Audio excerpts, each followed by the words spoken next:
Famous story channel में आपका स्वागत है। आइए आज हम सुनाते हैं मुंशी प्रेमचंद की कहानी गुब्बारे पर चीता। मैं तो जरूर जाऊंगा, चाहे कोई छुट्टी दे या न दे। बलदेव सब लड़कों को सर्कस देखने चलने की सलाह दे रहा है। बात यह थी कि स्कूल के पास एक मैदान में सर्कस पार्टी आई हुई थी। सारे शहर की दीवारों पर उसके विज्ञापन चिपका दिए गए थे। विज्ञापन में तरह तरह के जंगली जानवर अजीब अजीब काम करते दिखाए गए थे। लड़के तमाशा देखने के बड़ा लिए ललचा रहे थे। पहला तमाशा रात को शुरू होने वाला था, मगर हेडमास्टर साहब ने लड़कों को वहां जाने की मनाही कर दी थी। इश्तिहार आकर्षक था। आ गया है। जिस तमाशे की आप लोग भूख प्यास छोड़कर इंतजार कर रहे थे, वही बम्बई सर्कस आ गया है। आइए और तमाशे का आनंद उठाइए। बड़े बड़े खेलों के सिवा एक खेल और भी दिखाया जाएगा, जो न किसी ने देखा होगा और न सुना होगा। लड़कों का मन तो सर्कस में लगा हुआ था। सामने किताबें खोले जानवरों की चर्चा कर रहे थे।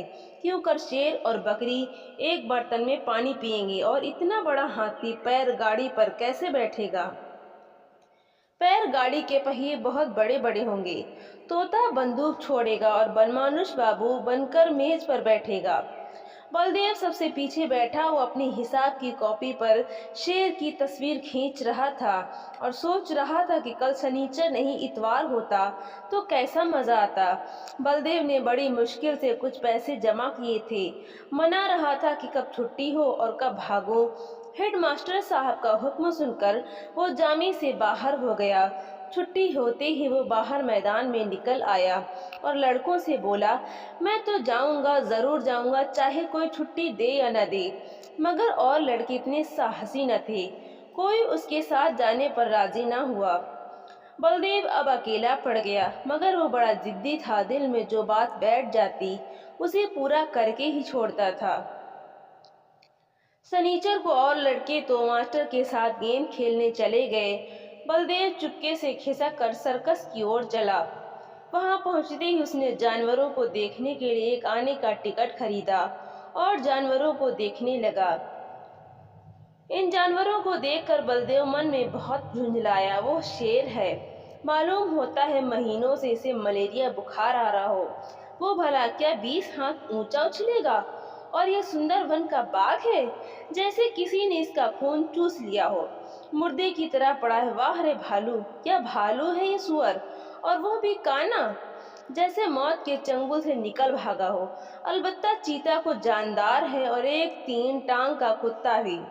यह कहकर बड़े जोर से हंसा। उसकी एक टांग किसने काट ली? दुम कटे कुत्ते तो देखे थे, पैर कटा कुत्ता आज ही देखा। और यह दौड़ेगा कैसे? उसे अफसोस हुआ कि गेंद छोड़कर यहाँ नाहक आया। एक आने पैसे भी गए। इतने में एक बड़ा भारी गुब्बारा दिखाई दिया। उसके पास एक आदमी खड़ा चिल्ला रहा था, आओ चले आओ, 4 आने में आसमान की सैर करो। अभी वो उसी तरफ देख रहा था कि अचानक शोर सुनकर वो चौंक पड़ा। पीछे फिर कर देखा तो मारे डर के उसका दिल कांप उठा। वही चीता न जाने किस तरह पिंजरे से निकलकर उसी की तरफ दौड़ा चला आ रहा था। बलदेव जान लेकर भागा। इतने में एक और तमाशा हुआ। इधर से चीता गुब्बारे की तरफ दौड़ा। जो आदमी गुब्बारे की रस्सी पकड़े हुए था, वो चीते को अपनी तरफ आता देखकर बेतहाशा भागा। बलदेव को और कुछ न सूझा तो वो झट से गुब्बारे पर चढ़ गया। चीता भी शायद उसे पकड़ने के लिए कूदकर गुब्बारे पर जा पहुंचा। गुब्बारे की रस्सी छोड़कर तो वो आदमी पहले से ही भाग गया था। वो गुब्बारा उड़ने के लिए बिल्कुल तैयार था। रस्सी छूटते ही वो बिल्कुल तैयार था। रस्सी छूटते ही वो ऊपर उठा। बलदेव और चीता दोनों ऊपर उठ गए।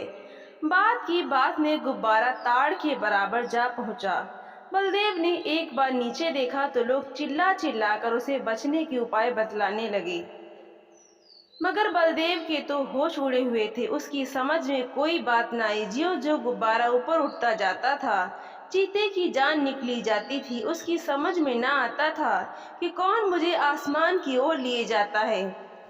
वो चाहता तो बड़ी आसानी से बलदेव को चट कर जाता, मगर उसे अपनी ही जान की फिक्र पड़ी हुई थी। सारा चीतापन भूल गया था। आखिर वो इतना डरा कि उसके हाथ पांव फूल गए और वो फिसल कर उल्टा नीचे गिरा। जमीन पर गिरते ही उसकी हड्डी पसली चूर चूर हो गई। अब तक तो बलदेव को चीते का डर था, अब यह फिक्र हुई कि गुब्बारा मुझे कहाँ लिए जाता है।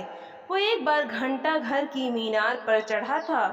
ऊपर से उसे नीचे के आदमी खिलौनों से और घर घरौंदों से लगते थे, मगर इस वक्त वो उसे कई गुना ऊंचा था। एकाएक उसे एक बात याद आ गई। उसने किसी किताब में पढ़ा था कि गुब्बारे का मुंह खोल देने से गैस निकल जाती है और गुब्बारा नीचे उतर आता है, मगर उसे यह ना मालूम था कि मुंह बहुत धीरे धीरे खोलना चाहिए। उसने एकदम उसका मुंह खोल दिया और गुब्बारा बड़े जोर से गिरने लगा। जब वो जमीन से थोड़ी ऊंचाई पर आ गया तो उसने नीचे की तरफ देखा। दरिया बह रहा था। फिर तो वो रस्सी छोड़कर दरिया में कूद पड़ा और तैरकर निकल आया।